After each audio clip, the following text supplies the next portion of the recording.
You're listening to The Bible Guys, a podcast where a couple of friends talk about the Bible in fun and practical ways. Hey, it started. The clock started. What? Yes. Oh. Welcome to The Bible Guys. Hey. That's twice exciting. we did this. Wow. That's twice. Yeah.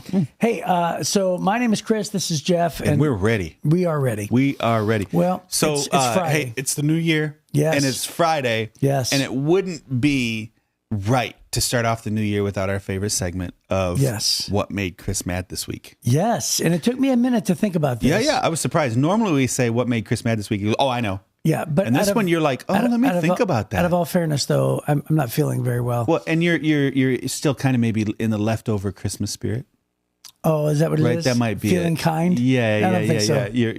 You're the Grinch's heart grew 2 sizes. Remember? No, I don't think so. Maybe that's what happened. Is that your heart grew 2 sizes? Let's be clear. And now you when have I'm mad less about that you're something, mad it about. doesn't mean that I have a shrinking, shriveled heart. Jeff. It just means that I'm upset for the world. Oh, yes. I'm so I could summarize both of my incidents. This is what I actually thought of. I thought to myself, listen, so if you're a group of people, right, and you're walking in a public place, right? So in other words, you're going through Disneyland or you're going through, in this case, Meadowbrook Christmas light thing. Oh, okay? Yes. Or you're going... Meadowbrook is a famous estate that the Dodge family had for our listeners that aren't from Michigan. Yeah. And boy, they really do it up big at Christmas. Or you're going to the mall, because this happened twice to me in the past week. Okay. But you're a large family. You have 8 or 9 people. Yeah. You have like a stroller. Maybe some people are maybe a little bit more heavy set, whatever it is. They're slower walkers, right? Okay. Here's an idea. Be mindful that everybody else walks faster than you. Oh, right. And so please, for the love of God, stop taking up all of the space that the public should walk. Yes. And so it's like what ends up happening is dude, people, I'm with you on this one. You write it down, I'll sign this one. Yeah. So the thing is this, it's the same awareness of like when you're driving, it's not just an individual sport. It's a community activity, right? Yeah, that's right. And when you're walking through the mall, guess what? You're sharing public walking space. Yeah. And so people, they're just, they're lollygagging and they're walking super slow. And by the way, it's not just as if they're the only people on the planet, right? And nobody else is trying to get anywhere. Blinders on, that's right? That's right. So I'm at the mall, specifically, and I'm there because I'm on a mission, whatever. And I am anticipating going to the escalator. And there's so many people at this mall, right? And as I'm walking toward the escalator, I thought to myself, I need to get there before this family. And as I'm walking, I'm actually seeing 3 or 4 or 5 or 6 people ahead of me try to get around this group of people, right? But nobody can. Because when they go to dodge left, all of a sudden this guy's swaying left, right? And they're blocking everything. And I'm just saying to myself, let's just have a little bit of self-awareness, right? Yeah. And that happened to me at self-aware, people. And that happened to me at Meadowbrook too. Wow. You know, so I'm going to co-sign this one because I was at Costco last night. I was at Costco, and it's like the people in Costco don't know that there's anybody else in Costco either, right? Right. So they could build those things 3 times bigger and it'd still be too crowded, right? So it's always too many people. And I'll tell you, let me add one layer to this. Yeah. There was I had a cart that had Bonnie bought a long thing, so it was my wife. It was long and it was sticking out of my cart. So you have to navigate a little bit more carefully. So I'm on high alert, navigating, making sure I'm not bumping into people. And there was a whole family standing on this end that blocked everything except the width of one cart. Right? So this aisle is like 4 carts wide. Which, by the way, they didn't need to. No, they didn't. They didn't at all. And they were just laughing and cutting up and they blocked it. So there's one car. So then, you've got 2 groups of traffic trying to come. Right. So I stop, because I have the long thing on mine. So I'm letting like 4 of these things. Then there was a gap that was almost exactly equal between me and the next person. But that lady refused to make eye contact. Right. And she just walked through and never made eye contact to the point that my thing bumped her cart. Yeah. And she never made eye contact. She just assumed she had the right to come through. And she stopped and started shopping on one of the things on that end cart, while the thing sticking out of my cart was bumping her cart. Wow. And I couldn't back up. I had people behind me. And she just stopped. So now we've got this family blocking 3 of the 4 spots. And there's one lady, no eye contact, just going through stuff.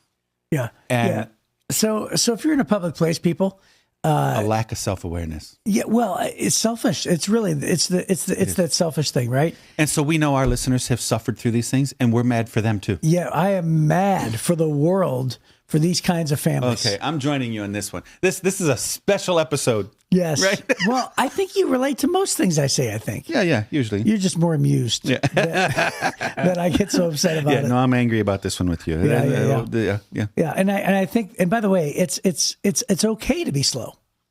Just be mindful that people around you need to get around you. Be slowly aware. Right. Right. Which, by the way, is sort of no different than drivers that drive in the left lane super slow. Yes. Just selfish, you know. Right. Ugh. Stop being selfish, people. Ugh. Okay. Well, that's a good way to start the year. Yes. Thank you, Chris. You're welcome. Thank you for Everybody caring so should much about us. I want everybody to share my pain. You care for us. We feel loved. Yes. We feel loved by you. That's the heart of this segment. Because you're mad for the rest of us. That's the heart of the segment. That's what made Chris mad this week. So thank you for tuning in. And we are finishing up the story we started yesterday. So yesterday, Jesus finds out that his best friend, one of his best friends, Lazarus, is dying. Yeah. Lazarus' sisters called Jesus, please come and help. Jesus doesn't go. Right. Until after Lazarus, his body dies. But Jesus says he just fell asleep. So then finally he goes, okay, now that he's dead, let's go. And in verse 17, John chapter 11, verse 17, it says, when Jesus arrived at Bethany, he was told that Lazarus had already been in his grave for 4 days. Wow, 4 days. 4 days. Bethany was only a few miles down the road from Jerusalem. Many of the people had come to console Martha and Mary in their loss. When Martha got word that Jesus was coming, she went to meet him, but Mary stayed in the house. Martha said to Jesus, Lord, if only you had been here, my brother would not have died. But even now, I know that God will give you whatever you ask. Jesus told her, your brother will rise again. Yes, Martha said, he will rise when everyone else rises at the last day. Jesus told her, I am the resurrection and the life. Anyone who believes in me will live even after dying. Everyone who lives in me and believes in me will never die. Do you believe this, Martha? Yes, Lord, she told him. I have always believed you are the Messiah, the Son of God, the one who has come into the world from God. Then she returned to Mary. She called Mary aside from the mourners and told her, the teacher is here, wants to see you. So Mary immediately went to him. Jesus had stayed outside the village at the place where Martha met him. When the people who were at the house consoling Mary saw her leave so hastily, they assumed she was going to Lazarus' grave to weep, so they followed her there. When Mary arrived and saw Jesus, she fell at his feet and said, Lord, if only you had been here, my brother would not have died. When Jesus saw her weeping and saw the other people wailing with her, deep anger welled up within him, and he was deeply troubled. Where have you put him? He asked. They told him, Lord, come and see. And then Jesus wept. The people who were standing nearby said, see how much he loved him? But some said, this man healed a blind man. Couldn't he have kept Lazarus from dying? So that's not the end of the story. Oh, what? We're not finishing the story? No. So it's a cliffhanger on Friday. The show sheet says through it's a verse cliffhanger 37. on Friday. Wow. I'm not sure what happens. I'm not. I don't know. You'll have to join us on Monday. Will Lazarus do exactly what Jesus said plainly? I don't know. You'll have to come back. Or will Jesus call him forth and nothing will happen? That's right. Tune in on Monday. Will death win in the end? Tune in on Monday when Jesus fails. Oh, that's so funny. Here he comes to raise the dead. Oh, that's funny. Little Mighty Mouse. So I'm not sure we've ever done one story broken up into three. And 3 cliffhangers. Yeah, so these are show sheets handed to us, right? That's right. So we didn't really even realize that the story wasn't going to be wrapping up today. Yeah. But to Desiree's defense and those who made this selection with her, there is a lot to unpack just to right in here, right? Oh yeah. Well, this whole thing is 57 verses long. Yeah, it's quite big. Yeah. And so it's this is the shortest verse in the Bible, right? So John 11:35, Jesus wept. Right.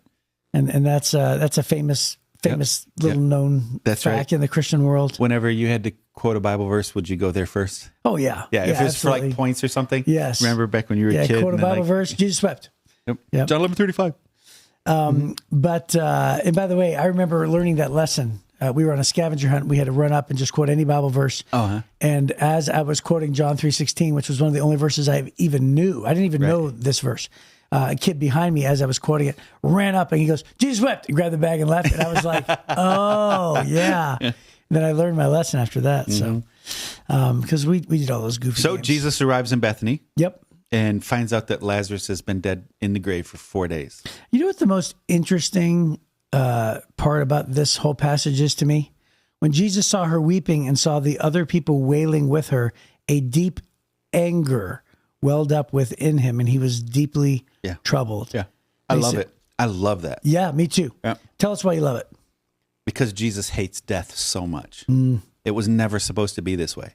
So here's, this is the first one of Jesus' best friends that we know of that dies, right? We don't see it any other time. And so I think Jesus just hates death that much.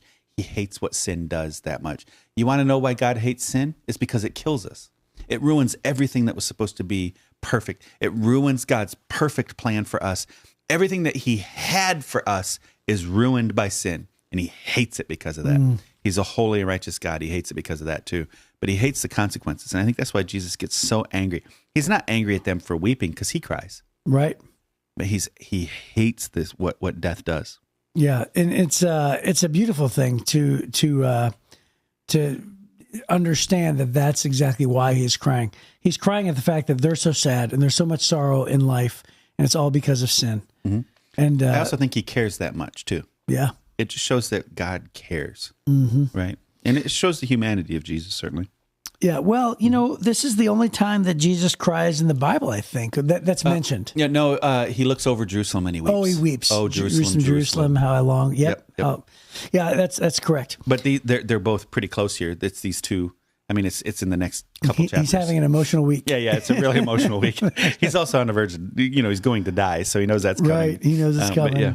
Yeah, I've said that before. I don't know why I'm so emotional today. Yeah. Yeah, that's why. This is a great moment where Jesus makes this statement and says, "I am the resurrection and the life. Yeah. Anyone who believes in me will live even after dying." And then he says, "Do you believe this, Martha?"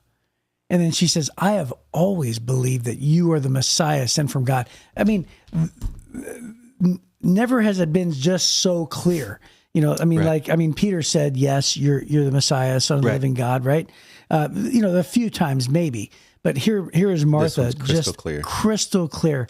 The long-awaited Messiah that has been promised for hundreds of years that we all have studied. Yeah. We believe that you are that Messiah sent from God to us. Right. I mean, just the Christmas story clearly laid out. The pain of her saying, "Lord, if only you'd been here. Oh, I called you." Yeah. Right? That's a whole sermon, isn't it? Jesus looks both of these women in the eye, both of them completely disappointed in him because they didn't understand why he did what he did. And he had the ability to come a few days earlier. Yeah. And, I think there's been many times in our own lives when we felt completely disappointed by Jesus because he didn't answer our prayers when we wanted it answered or how we wanted it answered. Right. Right? And we just didn't understand how much greater Jesus' solution is than ours. Well, I mean, clearly she didn't understand it because he says your brother will rise again. And she wasn't even, there was no conception of thought that he meant in that moment. Because she's like, yeah, we all know that. Yeah, we're going right in the next life. Which was a significant statement for her because the two trains of thought, the Sadducees, who were the most powerful religious leaders in Israel, they were the smaller group, but they didn't believe in a resurrection. They didn't believe in angels. They didn't believe in miracles, right? They didn't believe in any of those things. And so that was a major part of the religious and social thought for many of the people. The Pharisees, they did believe in angels, they did believe in miracles, and they did believe in the resurrection. And so she's definitely choosing a side here of saying, Jesus, I believe what you've taught. I believe that, yes, there is a resurrection. I believe that this is coming. That was a bigger statement for her maybe than it is for even us to say, yeah, I believe that, we're going to rise from the dead. Yeah, for sure. It was a big deal. Yeah, and then when she lays that out, it says, then she returned to Mary, and she called Mary from the mourners and told her, the teacher's here and wants to see you. So Mary goes to her, and then they have this conversation. And I think that it's interesting how he meets, at least it appears this way, with Martha individually, and then with Mary individually, right? So it's both of them are the brother of Lazarus, right? Right. and yet he wants to console The them. sisters or of Lazarus. Or what did I say? Yeah, the brothers. Yeah, he's the brother. Yeah, he's the brother. Of the two sisters. But he meets with them individually, which means it's not as if, it reminds me of, like, for instance, I know this is just bear with me on this, but like when the slaves cried out for Egypt for hundreds of years before God sent Moses, right? And God says, I have heard the cries of the people, right? Right. We are tempted sometimes to think that God views our pain not individually. But I believe that when God said that in the Old Testament and said, I've heard the cries of the people, I view it as I've heard every cry individually. Yes. Right? Yeah. I know every name. Yep. I know every hurt. I know every circumstance. I know everything. And this is just an example of, once again, Jesus individually going to the same pain, the same loss, and talking to somebody individually, speaking into exactly how they feel. Yeah. The fact that Jesus has power over life and death is such a powerful thing through this whole story. And they genuinely believed it, right? But she says, Martha says, yes, Lord, I've always believed you're the Messiah. Sometimes I'll hear people tell me, oh, I've always been a Christian, right? And I've had people justify that statement. I've always believed, or I've always, been a Christian. I've always been saved, because that's what Martha says. But Martha didn't always know Jesus. Martha's from Bethany. Jesus is from Nazareth. So there was a time when she met Jesus. And from the time she met Jesus, the beginning of the relationship with him, she always believed. Yeah. And so I will always challenge people, and maybe some of our listeners are sitting here going, I've always believed. But when was the beginning? There was a beginning to belief. There was a moment when you didn't know Jesus, and then there was a moment you met Jesus, right? For all of us. And so being able to really define that, I think, is incredibly important. Because if you're just saying you believe that Jesus is the Son of God and that God raised him from the dead, so do the demons. That's what James says. Right. So believing is not salvation moment. It's believing and receiving. So there was a day she did not know Jesus. Then there was a day she knew Jesus. And on that day, she received the truth that he was the Son of God. And that's what she's saying there. So I think that's, as we come into the new year, really consider, when is that day that you went from just believing like the devil believes to believing and actually receiving the gift and receiving this truth that he is the Son of God and he saved you from your sins? And if you don't have a day, make today that day. Right? What better way to start the year than to make today the for sure day, right? That you're not risking eternity on a maybe, but you're saying on, this day in 2024 was my day. Yeah. And there's some real power in that. There have been times in my life when the devil would come to me and kind of try to tempt me with the idea that I'm not really a Christian, or that maybe I'm not really on my way to heaven. And I can always go back and say, the third Sunday in March, 1979 was the day I gave my life to Christ. I remember that day. It's clear as anything. I don't think that you have to have that day, but boy, there's a lot of power in knowing that day. And if you don't have one, choose today as that day. Right. God, regardless of what I did in the past, or regardless of what I've always believed, today I'm assuring the fact that I've placed my faith and trust in you. I'm not sure I've ever logged it into my brain that you got saved in 1979, because we're the same age, right? Yeah. So I'm 6 weeks older than you. Yeah. And so I didn't get saved until 1985. Yeah. So that would be 6 years later. I'm 6 years your spiritual senior. Yes. Yes. Hey, Dad. But that's a big, important 6 years. Yeah. Right. Because those are teenage years, right? Right. You got saved in the Michael Jackson era, and I got saved in the Bee Gees era. Wow, that's what you came up with? Two totally different eras. That's what you walked away. You could say disco too, right? That's Saturday Night Fever's 1979. I know, that's what I'm saying. So that's so funny, dude. That's so funny. So, hey, go ahead. One more thought. And that is, because, we're getting there. The verse number 37, this is after Jesus weeps. Yes. And some said, this man healed a blind man. Couldn't he have kept Lazarus from dying? Yep. And by the way, that reminds me that I think it's okay. Like, God's not afraid of us questioning him. Right. Like, God's not angry. God doesn't,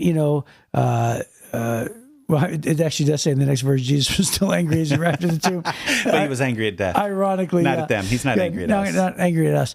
But it's a normal question, isn't it? It's understandable for somebody to say, well, you know what? If he healed a blind guy, couldn't he have saved his friend? Yeah. And I think that it's okay. But people legitimately have questions like that. Hey, if God could have healed my mother-in-law, then why didn't he? Yeah. Like, God has the ability to take away my son's struggle, and yet he doesn't. Right. So why can't he? Because I know he's able. Yeah. And I think that those are questions that are legitimate. And some people, honestly, I've met people, I mean, I know you have too, over the years, they say, oh, I dare not ask that question, or I dare not have that thought. No, it's totally fair. It's a fair thought. Yes. It's a fair thought. I remember, His ways are not our ways. We can't comprehend what he's doing. And so it's not wrong for us to say, God, I don't understand what you're doing. Yeah. But there's two answers. Mm-hmm. Either Mary and Martha both came to Jesus, even in their disappointment. Mm-hmm. And these ones, it doesn't show that they came to Jesus. They just went on mourning. Mm-hmm. Right? So those are the two. When you're faced with a crisis of faith like this, either you run to Jesus or you run from him. And Mary and Martha, they had the right answer. They came to him in the crisis. They leaned in, even though they were still asking questions. If you'd only been here, he'd still be alive. Mm-hmm. But I still believe in you. That was Mary and Martha. Whereas these people go, what the heck? Right. He could have done something. He didn't. Right. And they're kind of accusing him there. Mm-hmm. It seems like it. Yeah. So make a choice this year. If you face a tragedy, lean in. Even when you don't understand, lean in and say, okay, I still trust you. Martha wanted to reaffirm her faith in him. Right. Right. Yeah. Yeah. That's a really great point. And I think that's all applicable. And there's at least 3 or 4 really solid sermons just in the center of the story, isn't there? Yep. So it's so good. Well, hey, we will have to wait until Monday. It's a cliffhanger until next week. What's I wonder what happens. Don't say anything. Don't give it away, Chris. It's so funny. It's so funny. So anyway, hey, hopefully we'll see you on Monday as we wrap up the story. And by the way, Jesus raises Lazarus. What? I gave it away. Oh. We'll see you then on the Bible, guys.